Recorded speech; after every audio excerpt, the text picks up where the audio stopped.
रखो तो पीछे रहेगा।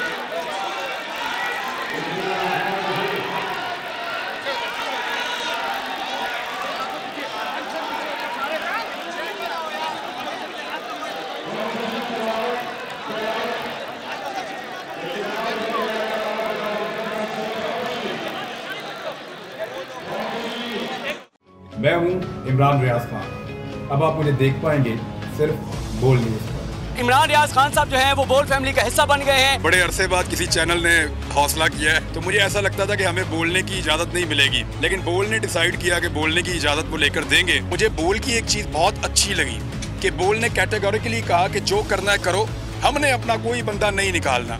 इमरान खान बोल के साथ जुम्मे से इतवार रात 10 बजे। सबसे ज्यादा व्यूज, सबसे ज्यादा रील्स और सबसे ज्यादा रेटिंग के साथ बोल अब भी नंबर 1 पोजीशन पर बरकरार। सब्सक्राइब करें और बेल दबाएं ताकि कोई खबर रह न जाए।